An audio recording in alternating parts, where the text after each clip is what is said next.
സാറേ നമ്മളിപ്പോൾ വന്നതെന്ന് പറഞ്ഞു കഴിഞ്ഞാൽ നമ്മുടെ പടത്തിൻ്റെ ഏകദേശം സ്ക്രിപ്റ്റ് വർക്ക് നല്ല രീതിയിൽ മൂവ് ആവുന്നുണ്ട്.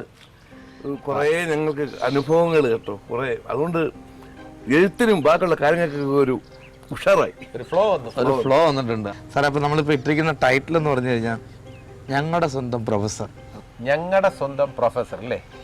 ടൈറ്റിൽ എനിക്ക് ഇഷ്ടമായി. Thank you sir. പലരും എന്നോട് ചോദിക്കാറുണ്ട്, ജഗദീഷ് ഒരു നടൻ എന്നറിയപ്പെടുന്നതാണോ കൂടുതൽ ഇഷ്ടം അതോ അധ്യാപകൻ എന്നറിയപ്പെടുന്നതാണോ ഇഷ്ടം?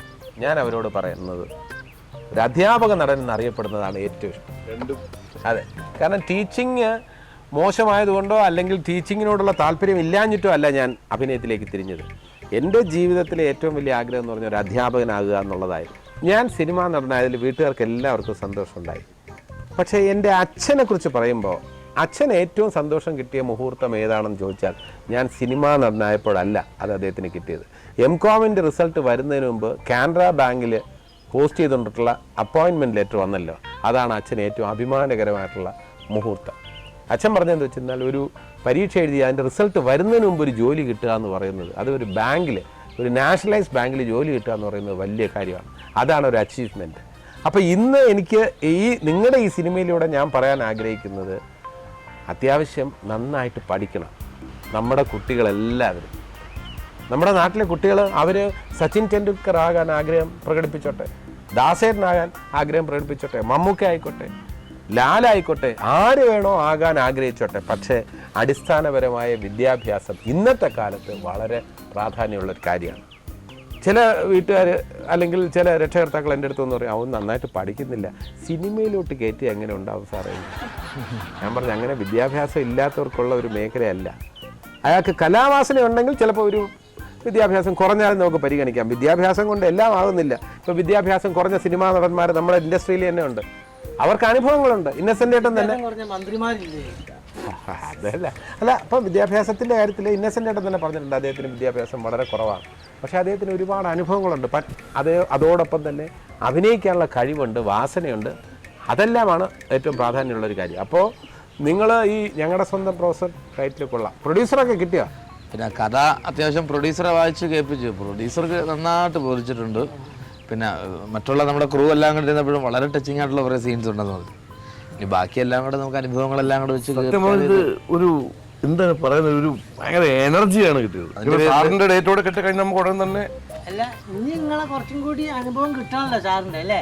എന്നാൽ നമുക്ക് എഴുതാൻ പറ്റും. ഫുൾ സ്ക്രിപ്റ്റ് ആവട്ടെ, എന്നിട്ടേ ഞാൻ അഭിനയിക്കല്ലേ, അത് വേറെ ആരെങ്കിലും വെച്ച് അഭിനയിപ്പിക്കണോ? മതി, സാറ് സ്ക്രിപ്റ്റ് മൊത്തം നോക്കിയിട്ട് മതി, സാറിന് ഇഷ്ടപ്പെട്ടിട്ട് മതി. ശരി, അപ്പൊ നമ്മൾ നിർത്തിയത് സാറിന്റെ തിരക്കഥയെ കുറിച്ച് പറയുമ്പോഴാണ് കഥാകൃത്താകുന്നത്. ഓർത്തമ്മ വളറിയാം സൂപ്പർ ഹിറ്റായി. ആ സമയത്താണ് സിബി മലയിലുമായിട്ടുള്ള സൗഹൃദം. സിബി മലയിൽ ആ ചിത്രത്തിൻ്റെ അസോസിയേറ്റ് ഡയറക്ടറായിരുന്നു. അദ്ദേഹത്തിന് സ്വതന്ത്ര സംവിധാന ചുമതല ഏറ്റെടുക്കാൻ വലിയ താല്പര്യമുള്ളൊരു സമയമായിരുന്നു. നവോദയയുടെ അസോസിയേറ്റ് ഡയറക്ടറായിട്ട് അദ്ദേഹം വർക്ക് ചെയ്തു. പ്രിയൻ്റെ പൂച്ചയ്ക്കൊരു മൂക്കുത്തിലും അദ്ദേഹം അസോസിയേറ്റ് ഡയറക്ടറായിരുന്നു. നല്ല കഴിവുള്ള ഒരു കലാകാരൻ. അപ്പോൾ അദ്ദേഹത്തിന് കഥ അന്വേഷിച്ച് നടക്കുന്ന സമയം അദ്ദേഹത്തിന് രഘുനാഥ് പലേരിയുടെ ഒരു കഥ കിട്ടി. സ്ക്രിപ്റ്റായി എല്ലാം ഫൈനലേ ആയപ്പോൾ പെട്ടെന്ന് എന്തോ ഒരു ചേഞ്ച് വന്നു. ഈ കഥ അത്ര കമേഴ്സ്യൽ അല്ല എന്നൊരു സംശയം പ്രൊഡ്യൂസർ പ്രകടിപ്പിച്ചു, ഡിസ്ട്രിബ്യൂട്ടറും പറഞ്ഞു.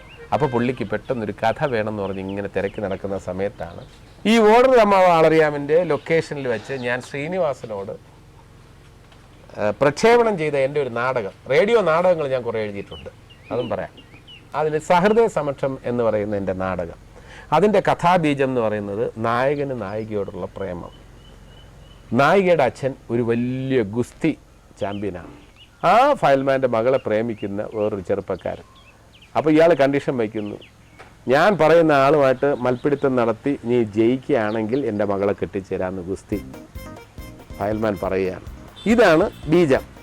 ഈ കഥാബീജം ശ്രീനിവാസന് വളരെ ഇഷ്ടപ്പെട്ടു.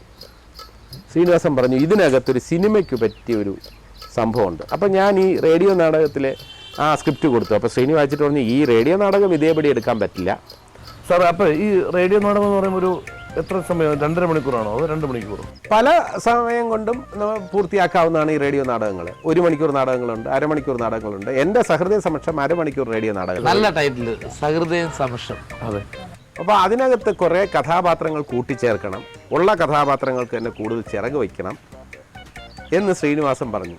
ശ്രീനിവാസൻ അങ്ങനെ എന്തായാലും നിന്റെ കഥ സിനിമയാക്കും ഉറപ്പ് തന്നു. അത് തന്നെ ഒരു വലിയ സന്തോഷം. കാരണം എന്നെ സംബന്ധിച്ചിടത്തോളം എൻ്റെ കഥ സിനിമയാക്കുന്നു എന്നുള്ളതിലല്ല സന്തോഷം, എനിക്കതിനകത്തൊരു വേഷം കിട്ടും.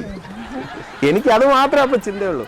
അപ്പം ഞാൻ പറഞ്ഞു എനിക്കൊരു വേഷം, നീ വേഷത്തിൻ്റെ കാര്യം ഒന്നും സംസാരിക്കേണ്ട, ആദ്യം കഥ റെഡിയാക്കാനുള്ള സംഭവങ്ങൾ നോക്കി ഡിസ്കഷനൊക്കെ ഇരുന്നു. ശ്രീനിവാസൻ അതിനകത്ത് ഒരുപാട് ചേഞ്ചസ് വരുത്തി. ഏറ്റവും പ്രധാനപ്പെട്ട ചേഞ്ചസ് എന്ന് പറയുന്നത്, അല്ലെങ്കിൽ ഏറ്റവും പ്രധാനപ്പെട്ട ചേഞ്ച് എന്ന് പറയുന്നത്, മൽപ്പിടുത്തം നടത്തി ജയിക്കേണ്ട ഗുസ്തിക്കാരൻ എന്ന് പറയുന്നത് ധാരാ സിംഗ് ആയിരിക്കണം. ആദ്യമേ പറഞ്ഞല്ലേ, ധാരാ സിംഗ് ആയിരിക്കണം. അത് നല്ല ചേഞ്ചായി എല്ലാവർക്കും തോന്നി. സത്യം പറഞ്ഞാൽ നിങ്ങൾ വിശ്വസിക്കില്ല, ധാരാ സിംഗ് ആയിക്കോട്ടെ എന്ന് ഫിക്സ് ചെയ്തു. ധാരാ സിംഗ് എന്ന് കേട്ടപ്പോൾ ഡിസ്ട്രിബ്യൂട്ടർ വളരെ സന്തോഷം, പ്രൊഡ്യൂസർക്ക് വളരെ സന്തോഷം. കഥയ്ക്ക് പേരിട്ടു മുത്താരം കുന്ന് PO. മുകേഷിൻ്റെ ക്യാരക്ടർ ദിലീപ് കുമാർ എന്ന് പറയുന്ന പോസ്റ്റ് മാസ്റ്റർ, ശ്രീനിവാസൻ്റെ ദേവാനന്ദ്, ഇവർ തമ്മിലുള്ള ഫൈറ്റ്. ഇതിനിടയ്ക്ക് ലിസി എന്ന നായികയ്ക്ക് മമ്മൂക്കയോടുള്ള പ്രണയമെന്നോ ആരാധനയെന്നോ ഒക്കെ വിശേഷിപ്പിക്കാവുന്ന കാര്യം. അത് വെച്ച് ലെറ്റർ എഴുതുന്ന ആ ലെറ്റർ കഥ ഞാൻ വിവരിക്കുന്നില്ല. മുത്താരംകുന്ന് PO വളരെ രസകരമായിട്ടുള്ള സംഭവം. പക്ഷേ ഷൂട്ടിംഗ് തുടങ്ങുമ്പോഴും ധാരാ സിംഗിനെ നമ്മൾ ബുക്ക് ചെയ്തിട്ടില്ല. ധാരാ സിംഗിനെ ബുക്ക് ചെയ്യാൻ പോകേണ്ടതാരാ? അപ്പോൾ ശ്രീനിവാസൻ പറഞ്ഞു, ആര് പോകാൻ, നീ തന്നെ പോകണം. ഞാൻ ഫ്ലൈറ്റിൽ പോലും കയറിയിട്ടില്ല. എൻ്റെ ആദ്യത്തെ ഫ്ലൈറ്റ് യാത്ര അതാണ്. മുത്താരം കുന്ന് POയ്ക്ക് വേണ്ടി ധാരാ സിംഗിനെ കാണാൻ പോകുന്നതാണ് ആദ്യത്തെ വിമാനയാത്ര. ആദ്യത്തെ വിമാനയാത്ര രസകരമാണ്. ടിക്കറ്റൊക്കെ പ്രൊഡ്യൂസർ ടിക്കറ്റൊക്കെ എടുത്തു തരുന്നു. അല്ല, ഈ പ്രൊഡ്യൂസർ സാറിനെ തന്നെ വിട്ടെന്തിനാണ്? രണ്ട് രീതിയിലാണ്. ഒന്ന് കഥാകൃത്ത് നിലയിൽ ഹിന്ദി അറിയാം, പിന്നെ അടിച്ച് സോപ്പിട്ടിടാനുള്ള കഴിവായിരിക്കും. സംസാരിച്ച് വീഴ്ത്താന്ന് പറഞ്ഞാൽ കൺവിൻസ് ചെയ്യാം, വീഴ്ത്താന്നുള്ളതല്ല. അതിലെ ഉള്ള ഒരു ടെൻഷൻ, അതിലെ രസകരമായിട്ടുള്ള ഒരു കാര്യമുണ്ട്. ഈ സീറ്റ് ബെൽറ്റ് ഇടുന്നതിൻ്റെ കാര്യമൊക്കെ ആദ്യത്തെ അനൗൺസ്മെൻ്റ് ഉണ്ടല്ലോ, ഈ അനൗൺസ്മെൻറ്റിന് ശേഷമാണ് ഞാൻ ഫ്ലൈറ്റിനകത്ത് കയറുന്നത്. അപ്പോൾ അനൗൺസ്മെൻ്റ് ഒന്നും ഞാൻ കേട്ടില്ല. അപ്പോൾ ഏകദേശം ഇതെങ്ങനെയാണ് ഇടേണ്ടതെന്നുള്ള ഇങ്ങനെ നോക്കി ഫാസ്റ്റൻ യുവർ സീറ്റ് ബെൽറ്റ്സ് എന്നൊക്കെ ഇൻസ്ട്രക്ഷൻ കിട്ടിയപ്പം ഞാൻ ഏകദേശമൊക്കെ ഊഹിച്ച് ബെൽറ്റ് അങ്ങ് ഇട്ടു. അതിനുശേഷം ഇത് ഊരിയെടുക്കാൻ, ലാൻഡിങ്ങിന് തൊട്ട് മുമ്പ് ഇത് ഊരിയെടുക്കാനുള്ള ചെറിയ ശ്രമം ഞാൻ നടത്തി നോക്കി, ഊരുന്നില്ല, പെട്ടു. അപ്പം ഞാനിത് എങ്ങനെയാണ് ഫ്ലൈറ്റ് ബെൽറ്റ് ഊരാൻ വയ്യ, ഞാൻ പല രീതിയിലും വലിച്ചു നോക്കി, പറ്റുന്നില്ല. അപ്പോൾ എൻ്റെ ഒരു ചെറിയ ഒരു പ്രൊഫസർ ബുദ്ധി വർക്ക് ചെയ്തു. ഞാൻ തൊട്ടടുത്തിരുന്ന ആളോട് പറഞ്ഞു, something is wrong with my belt. ഉടനെ അയാൾ പറഞ്ഞു, ലെറ്റ് മീ സീ എന്ന് പറഞ്ഞിട്ട് അയാളെന്ന് നോ പ്രോബ്ലം അയാൾ ഊരി കാണിച്ചു. അപ്പോൾ എനിക്ക് മനസ്സിലായി അതാണ് ആ വിമാനയാത്രയിലെ ഏറ്റവും രസകരമായിട്ടുള്ള കാര്യമായിട്ട് ഓർക്കുന്നത്. അത് കഴിഞ്ഞിട്ട് മുംബൈയിൽ ഇറങ്ങുന്നു. ജൂഹുവിലാണ് സിംഗ് സാബിൻ്റെ ഓഫീസ്. അവിടെ പോകുന്നു. അവിടെ എൻ്റെ ഒരു കസിനും കൂടെ ഉള്ളതുകൊണ്ട് ഈ വഴിയൊക്കെ, വേണിച്ചേട്ടൻ എന്ന് പറയും, എൻ്റെ വൈഫിൻ്റെ കസിനാണ്. അദ്ദേഹത്തിൻ്റെ ഹോട്ടലിൽ പോലും അല്ല താമസിക്കുന്നത്. തലേദിവസം രാത്രി അവിടെ എത്തുന്നു. എൻ്റെ ഈ കസിൻ്റെ വീട്ടിൽ താമസിക്കുന്നു. പിറ്റേ ദിവസം രാവിലെ സിംഗ് സാബിൻ്റെ ഓഫീസിൽ പോകുന്നു, കഥ പറയുന്നു. കഥ ഇഷ്ടപ്പെട്ടു. അപ്പോൾ ഇവിടുന്ന് പ്രൊഡ്യൂസർ പറഞ്ഞിരിക്കുന്നത് ഒരു 3 ലക്ഷം രൂപ വരെയാണെങ്കിലും ഞാൻ കൊടുത്തോളാം. അന്നത്തെ 3 ലക്ഷം എന്നൊക്കെ പറഞ്ഞാൽ വലിയ എമൗണ്ട് ആയിരിക്കില്ലേ സാറേ? വലിയ എമൗണ്ടാണ്. അതുവരെ കൊടുക്കാൻ തയ്യാറായി. 3 ലക്ഷം രൂപ വരെ കൊടുക്കാൻ തയ്യാറായി. ഞാൻ അവസാനം സംസാരിച്ചു, കഥ ഇഷ്ടപ്പെട്ടു, ഓക്കെ, എത്ര ദിവസം വേണം? ഞാൻ പറഞ്ഞൊരു 3-4 ദിവസം കൊണ്ട് തീർത്ത് തരാം. അതും ഓക്കെ. റെമ്യൂണറേഷനിലേക്ക് കടന്നു. എത്ര രൂപയാണ്? ഞാൻ പറഞ്ഞു, സാർ യഥാർത്ഥത്തിൽ ഇതിൽ റെമ്യൂണറേഷൻ ഒന്നും ഞങ്ങൾ ഉദ്ദേശിക്കുന്നില്ല, സാറ് വന്ന് ഫ്രീ ആയിട്ട് അഭിനയിച്ച് തരണം, ഒരു ചിലവ് കുറഞ്ഞ പടമാണ്. നോ ഫ്രീ ഒന്നും പറ്റില്ല എന്നൊക്കെ പറഞ്ഞ്. അടുത്ത കാര്യം പറയാം, സത്യസന്ധമായിട്ട് പറയാം, 25,000 രൂപയ്ക്ക് ഞാൻ ബുക്ക് ചെയ്തിട്ട് വന്നു. 25,000 രൂപയ്ക്ക്. ഇതിപ്പം ഇൻഡസ്ട്രി ഇതെല്ലാം ഇപ്പോഴായിരിക്കും ജനങ്ങൾ അറിയാൻ പോകുന്നത് കേട്ടാ. 25,000 രൂപയ്ക്ക് ശ്രീനിവാസൻ സാക്ഷി, പ്രൊഡ്യൂസർ സാക്ഷി, സിബി മലയിൽ സാക്ഷി. 25,000 രൂപയ്ക്ക് ബുക്ക് ചെയ്തിട്ട് ഞാൻ വരുന്നു. അത് ആ 25,000 രൂപയ്ക്ക് ബുക്ക് ചെയ്തത് എൻ്റെ കഴിവായിട്ടല്ല ഞാൻ പ്രസൻറ്റ് ചെയ്യുന്നത്. ധാരാ സിംഗ് എന്ന മനുഷ്യൻ്റെ വലിയ മനസ്സാണ് നിങ്ങൾ അവിടെ കാണേണ്ടത്, അല്ലാതെ എൻ്റെ വാചോടിച്ച് വീഴ്ത്താനുള്ള കഴിവല്ല. അല്ല സാറേ, അല്ല നിങ്ങൾക്ക് ചെറിയൊരു മണ്ടത്തരം പറ്റിപ്പോയി. ഈ 3 ലക്ഷം ഉറുപ്പ്യ എന്ന് പറഞ്ഞിട്ട് 25,000 ഉറുപ്പ്യ മൂപ്പര് കൊടുത്താൽ പോയെന്നോ, ബാക്കി 2.25 ലക്ഷം ഉറുപ്പ്യ നിങ്ങളെ പോക്കറ്റ് കിടക്കില്ലല്ലോ. എന്റെ ബുദ്ധി സാർ, ഇതാണ് കൺട്രോളറിന്റെ ബുദ്ധി. കണ്ട, ചുമ്മാ അല്ല നീ ഇപ്പോഴും ഇങ്ങനെ ഇരിക്കുന്നൂടെ. രാത്രിയാലുള്ള തൂത്താ പോകത്തില്ലെന്ന് ചൊല്ലുണ്ട് സാറേ. ഇനി ഇവിടെ വന്നതിന് ശേഷം ബാക്കിയുള്ള തയ്യാറെടുപ്പുകൾ തുടങ്ങി. മുത്താരംകുന്ന് മേലില ഗ്രാമത്തിലായിരുന്നു ഷൂട്ട്. അത് മേലില വെട്ടിക്കവല ഞങ്ങളുടെ നാട്ടിലാണ് ഷൂട്ട് ചെയ്തത്. ഡിക്രൂസിന്റെ നാട്ടിലാണ്. ഡിക്രൂസ് വെട്ടിക്കോലല്ലേ? വെട്ടിക്കവല. അത് ഞാൻ കുട്ടിയാണ്, എനിക്ക് ഓർമ്മയുണ്ട്. ഞാൻ സ്കൂളിൽ പഠിക്കുന്ന സമയത്ത് എന്റെ ചേട്ടനും സ്കൂളൊക്കെ പഠിച്ചിട്ട് ഇല്ലടാ, ഞാൻ അംഗനവാടി മാത്രമേ പോയിട്ടുണ്ട്. ഉള്ള പൈസ അമക്കി കൊണ്ടുപോകാൻ പറഞ്ഞവനാണ് ഇവൻ. ഇവരെ കൊണ്ടുപോകാൻ പറ്റുന്നില്ല സാറേ, നമ്മൾ കൂടെ പറഞ്ഞ കാര്യം നടക്കട്ടെ. സാർ ഇപ്പോഴല്ലേ കൂടെ മേലിലൂടെ പോകുമ്പോ ഷൂട്ടിങ്ങിനുള്ള സ്ഥലങ്ങള് അയ്യോ പിന്നെ അതൊരു പാട്ട് മുത്താരം കുന്നിൽ മുത്തശ്ശി എന്നൊക്കെ ഒരു പാട്ടുണ്ട്. ആ പാട്ടൊക്കെ ഷൂട്ട് ചെയ്യാൻ നമ്മുടെ തൊട്ടടുത്താണ്.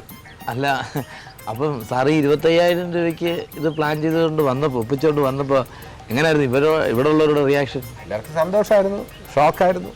പ്രൊഡ്യൂസർ സുബ്രഹ്മണ്യൻ സാറായിരുന്നു, അദ്ദേഹത്തിന് വളരെ സന്തോഷമായി. അപ്പോൾ എല്ലാവരും 3 ലക്ഷം വരെ കൊടുക്കാൻ വില്ലിങ് ആയിരുന്നില്ലേ, ഒറ്റയടിക്ക് 2.25 ലക്ഷം രൂപ ലാഭമല്ലേ.